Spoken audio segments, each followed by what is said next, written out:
33절 말씀 제가 봉독합니다. 너희는 먼저 그의 나라와 그의 의를 구하라. 그리하면 이 모든 것을 너희에게 더하시리라. 아멘. 시온천왕대 되죠. 어느 누구라 할지라도 내일 어떻게 해야 될까라고는 그런 생각을 갖지 않고 살아가는 사람들은 별로 없을 것입니다. 내일 무엇인가에 집중하겠다, 무엇인가를 통해서 내 삶의 의미를 찾겠다라고 하는 그런 마음을 가지고 살아가죠. 그리스도인들은 어떻게 살아야 할까요? 그리스도인의 삶이 예수님을 믿지 않는 사람들과의 삶과 구별되어야 할까요? 아니면 동일한 삶을 살아야 할까요? 그 중에 가장 기본적인 의식주 문제는 어떻게 해야 할 것인가 라고 하는 그런 문제도 예수를 믿는 사람들에게는 상당히 중요한 문제입니다.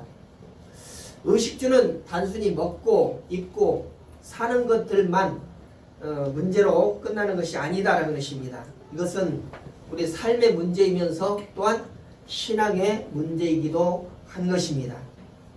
그래서 그리스도인들은 기본적인 의식주 문제를 대하는 방식을 어떻게 대해야 할 것인가, 그래서 그 문제의 방식부터서 달리 대하는 삶을 살아야 한다라는 것이 성경의 말씀인 것입니다. 자, 하나님을 바라보는 삶을 살아가는 삶이 바로 그리스도인의 삶이 되어야 한다라고 우리는 생각을 하게 됩니다. 오늘 본문에 보니까 너희는 먼저 그의 나라와 그의 의를 구하라 이렇게 말씀하고 있습니다. 먼저라고 하는 것은 다른 것을 앞서서 제일 먼저 생각해야 될 것이 무엇인가라고 하는 그런 의미를 가지고 있죠. 우리는 무엇보다도 하나님의 나라와 하나님의 의를 구하는 삶을 살아가야 한다라고 하는 그런 말씀인 것이죠. 우리는 당장 눈앞에 보이는 의식주 문제를 가장 우선시하면서 살아가기가 쉽습니다. 아니, 모든 사람들이 의식주 문제를 가장 우선으로 두고 살아가게 되죠.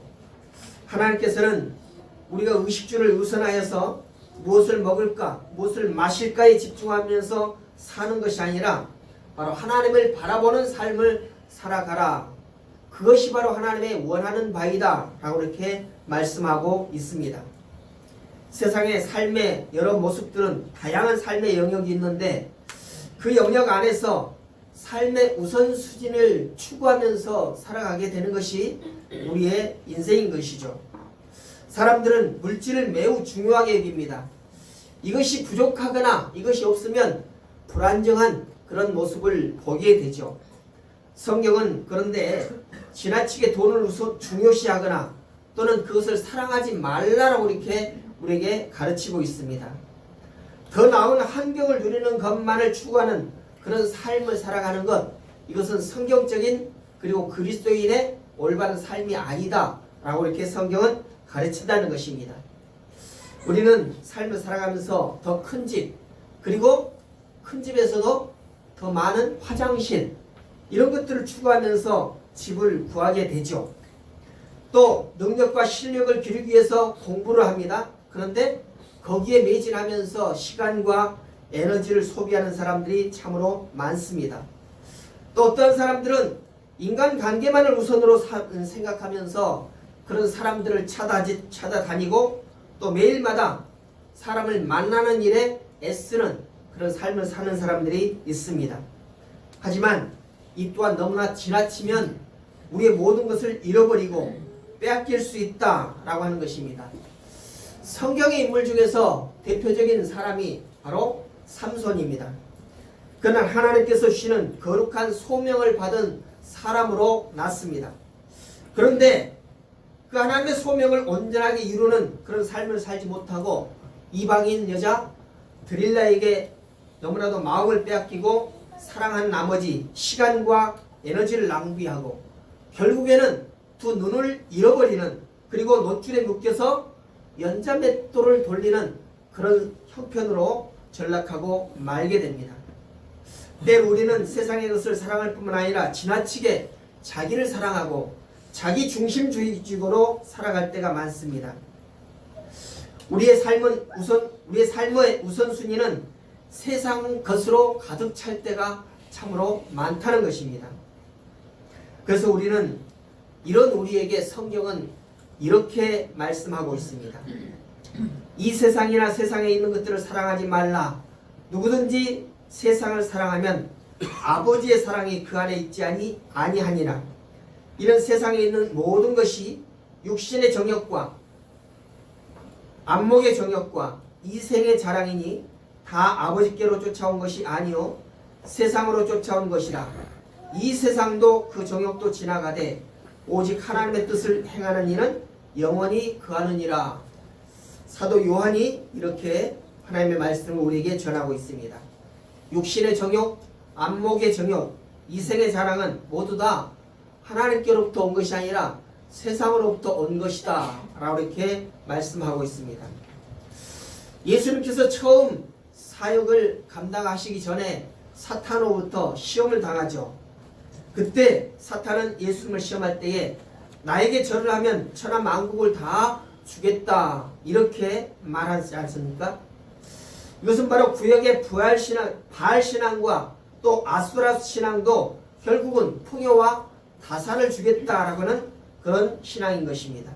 그래서 사람들은 풍요와 다산을 구하면서 바알과 아스타로스를 비롯해서 온갖 가전신앙을 신앙하는 그런 삶을 살게 되죠. 그래서 의식주가 중요한 것은 사실이지만 그것만을 삶의 전부로 여기면서 살아가는 것은 성경도 우리에게 금하는 것이고 또 하나님께서도 하나님의 백성들에게 원하지 않는 바다라고 하는 것을 우리는 말씀을 통해서 다시금 깨닫게 되는 것입니다. 왠가니까 이런 것들은 다 지나가기 때문이라는 것입니다.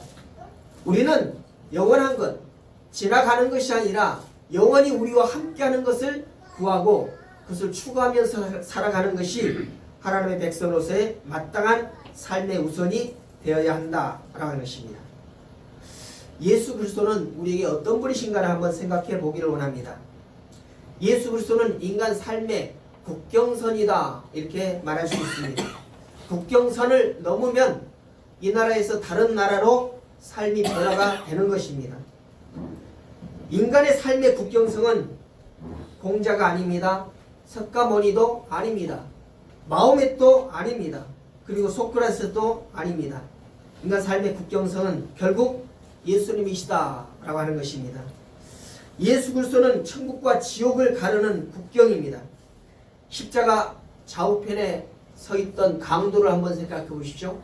한 강도는 예수님을 조롱하면서 핍박하는 그런 말을 했습니다. 그러나 다른 편 강도는 예수님께 이렇게 말했습니다. 당신이 낙원에 이를 때에 나도 그곳에 있게 하여 주옵소서.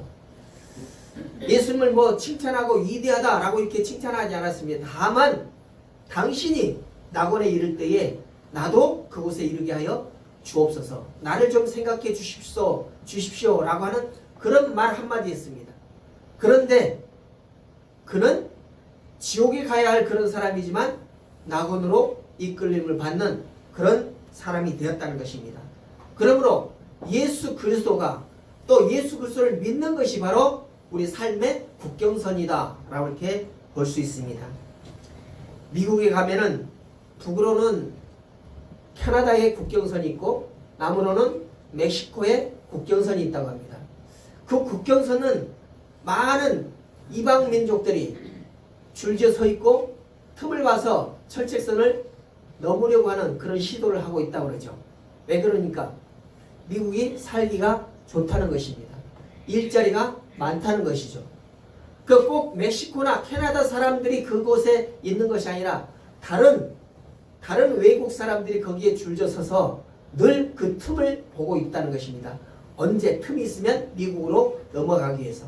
그렇듯이 우리는 예수님을 기준으로 해서 지옥과 천당, 낙원과 멸망의 길이 갈림이 있다라는 것을 우리는 늘 기억해야 할 것입니다.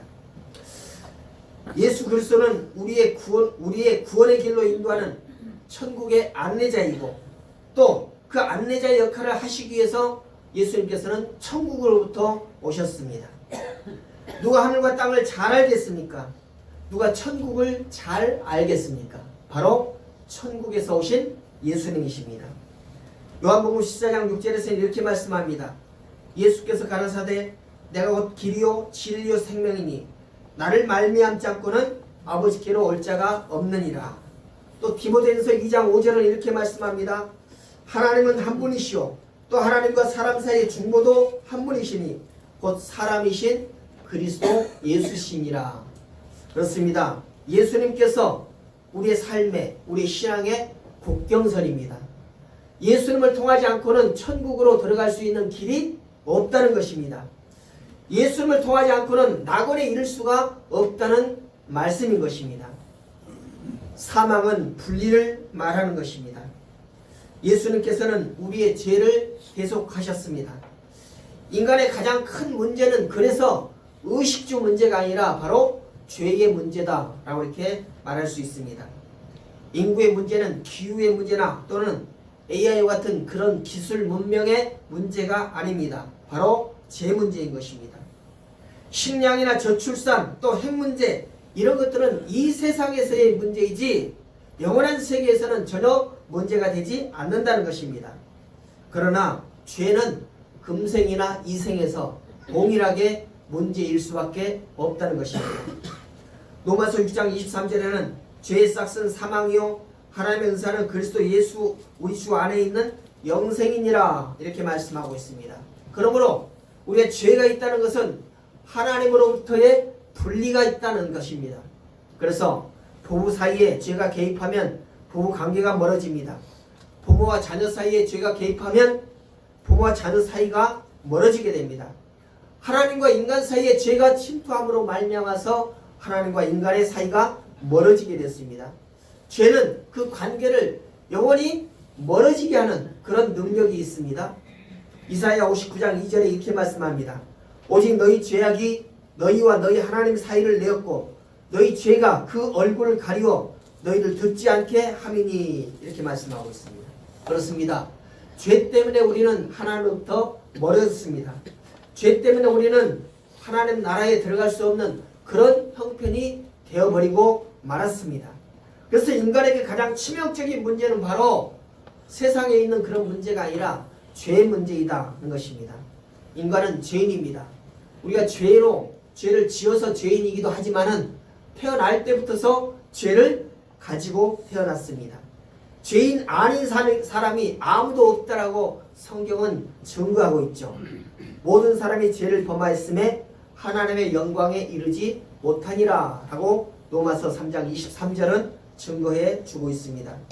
이처럼 예수 그리스도는 우리를 죄에서 건지시기 위해서 하나님 나라인 천국에 거하시지 아니하시고 우리를 구원하시기 위해서 이 땅에 오셨고 그리고 우리가 져야 할 그 십자가를 지셨고 우리가 죽어야 할 그 죽음을 친히 감당해 주셨습니다.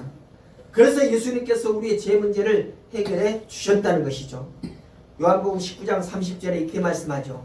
예수께서 신포도주를 받으신 후 가라사대 다 이루었다 하시고 머리를 숙이시고 영원히 돌아가시니라. 우리는 예수 그리스도를 믿는 믿음으로 죄 사함을 얻었습니다. 예수님께서 우리를 대신해서 죽어 주셨기 때문에 우리는 새로운 생명을 얻었습니다. 우리는 하나님 앞에서는 의를 얻었고 그래서 하나님의 자녀가 되는 권세를 누리게 된 것입니다. 이것으로 인하여서 예수님께서는 우리를 그 국경선에서 죄악으로 말미암아 지옥에 떨어지지 않게 하시고 하나님의 나라로 들어갈 수 있는 그런 이끌림을 받게 하셨다는 것입니다.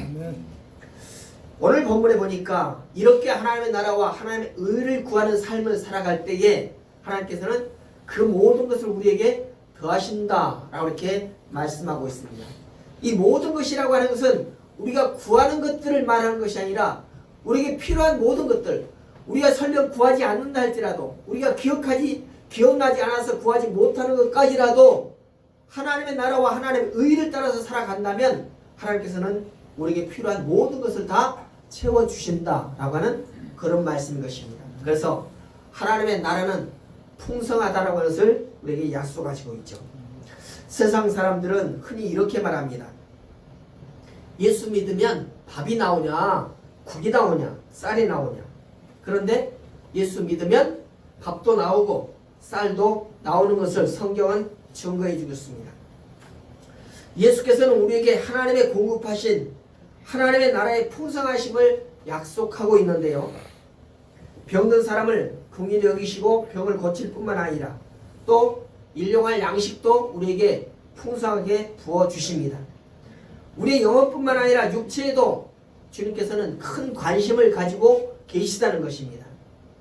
많은 사람이 주님의 말씀을 듣기 위해서 따라왔을 때 주님께서는 어떻게 하셨습니까?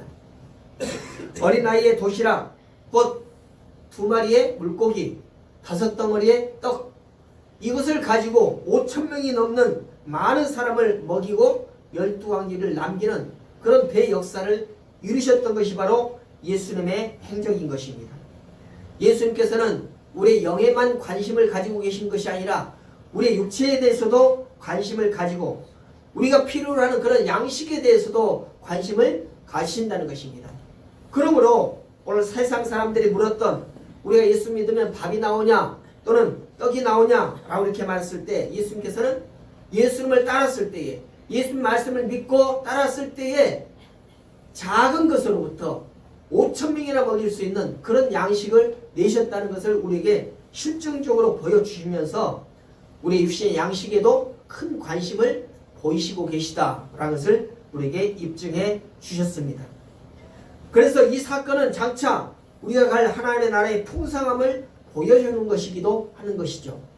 이 땅에서는 우리가 힘써 땀 흘리고 애써야만 우리의 필요한 양식을 채우고 또 거둘 수 있지만은 그러나 하나님께서 우리에게 약속해 주신 그 하나님의 나라에서는 우리의 어떤 노고도 우리의 어떤 수고도 필요 없이 그곳에는 풍성한 양식이 가득하다라고 하는 그런 말씀인 것입니다. 구약 성경에서 이런 말씀이 나옵니다. 출애굽할 때에 이스라엘 백성들이 가지고 나왔던 양식이 다 떨어져 갑니다.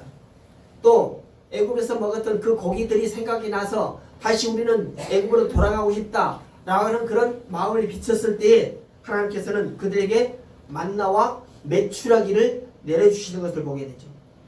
이런 사건을 통해서도 하나님께서는 우리의 먹을 것과 마실 것에 대해서 큰 관심을 가지고 계시다는 것을 우리는 다시금 깨닫게 되는 것입니다. 주의 나라와 그의 의를 구하는 것은 바로 하나님의 주권을 믿는 것입니다. 우리의 삶을 통치하시는 분이 세상 나라의 임금이 아니라 하나님께서 우리를 통치하신다라고 하는 것을 믿는 것이 바로 하나님의 주권을 믿는 것이죠. 세상의 참된 주인이신 하나님께서 공급하신다는 것을 믿는 것입니다. 하나님의 나라는 풍성하다라고 하는 것을 믿는 것입니다. 이것이 바로 하나님의 주권을 믿는 것이라는 것이죠. 요한복음 10장 10절에 이렇게 말씀합니다. 도적이 오는 것은 도적질하고 죽이고 멸망시키는 것뿐이요 내가 온 것은 양으로 생명을 얻게 하고 더 풍성히 얻게 하려 하는 것이라. 예수님께서 이 땅에 오신 것은 우리를 피폐하게 만들고 우리를 힘들게 만들고 우리를 괴롭히려고 하는 것이 아니라 우리에게 생명을 주시고 우리의 삶을 풍성케 하시기 위해서 오셨다라고 이렇게 말씀하고 있죠. 또 산상수훈에서 마태복음 7장 7절에 보니까 구하라 그러면 너에게 주실 것이요 찾으라 그러면 찾을 것이요 문을 두드리라 그러면 너에게 열릴 것이라 이렇게 말씀합니다. 그러면서 세상의 아버지도 아들이 뭘 달라고 하면 좋은 것을 주는데 하늘 아버지께서 그 백성들이 그 자녀들이 구하면은 좋은 것으로 주지 않겠느냐 좋은 것으로 채워주지 않겠느냐라고 이렇게 말씀하고 계시는 것입니다. 또한 요한계시록 21장 4절 5절 보니까 이렇게 말씀합니다.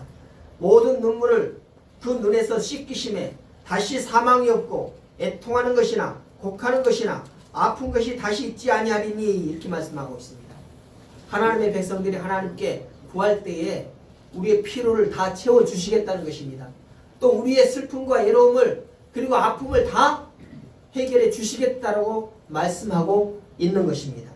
그러므로 우리의 삶에서 우리가 가장 먼저 구하고 우리가 추구할 것이 무엇인가? 세상 사람들은 의식주를 가장 먼저 우선시하고 그것을 추구하는 삶을 살아가지만 하나님의 백성인 그리스도인은 다시 말해서 성도는 무엇을 추구할 것인가? 가장 먼저는 하나님의 나라와 하나님의 의를 구하는 삶을 살아야 한다라고 말씀하고 있는 것입니다. 그래서 무엇을 먹을까, 무엇을 마실까, 무엇을 입을까, 이것은 단순한 문제가 아닙니다. 한 인간의 생각이나 인생관, 세계관을 엿볼 수 있고 그 사람이 지향하는 바를 볼 수 있는 것이죠. 더 나아가서는 그 사람의 신앙관을 볼 수 있다는 것입니다. 그러니까 세상의 것만을 추구하는 삶인가 또 하나님을 바라보는 삶인가 라고 하는 것에서 우리가 하나님의 자녀인가 세상 사람인가를 알 수 있다는 것입니다. 그럼 여러분, 우리가 하나님을 믿노라 하면서도 세상 사람이 추구하는 먹을 것, 입을 것 이런 것들만을 추구하는 것을 가장 우선시한다면 겉으로는 성도이고 겉으로는 그리스도인인 것 같지만 그 속 마음은 하나님의 사람이 아니다라고 하는 증거인 것입니다. 그러므로 여러분, 우리 자신들이 나는 성도이고 나는 그리스도인이다라고 하는 그런 믿음을 가지고 그런 고백을 가지고 살아간다면 우리는 삶을 살아가면서 가장 먼저는 하나님의 나라와 하나님의 의를 구하는 삶을 살아야 한다라고 하는 것입니다. 그렇게 우리 삶의 목표가 우선순위가 하나님의 나라이고 하나님의 의를 구하는 삶을 산다면 하나님께서는 우리가 구하지 않는 것까지는 모든 것을 다 채워주신다. 하나님의 풍성한 그 풍성함을 우리에게 공급해 주신다라고 하는 그런 말씀인 것입니다. 그러므로 오늘 우리가 무엇을 추구하면서 살아가야 할 것인가를 오늘 말씀을 통해서 깨닫고 그 말씀대로 살아가시는 여러분 될 수 있기를 주님의 이름으로 부탁을 드립니다. 아멘. 예수 그리스도는 우리를 하나님 앞으로 천국으로 인도하시는 국경선이고 안내자이십니다. 그는 하나님의 주권 아래 영원한 진정한 평안함과 또 생명의 충만함, 풍성함으로 인도하시는 분이 바로 예수 그리스도인 것입니다. 우리에게 생명을 주시기 위하여서 하늘에서 이 땅에 오신 분, 그리고 우리를 살리시고 다시금 우리의 처소를 마련하러 하나님 나라로 가셨고 조금 있으면 다시 오겠다, 너희를 데리러 오겠다 라고 이렇게 약속의 말씀을 하고 가셨습니다. 우리는 매일매일의 삶이 다시 오시겠다라고 약속을 주신 그 예수님을 기다리는 삶을 사는 자들입니다. 그래서 우리는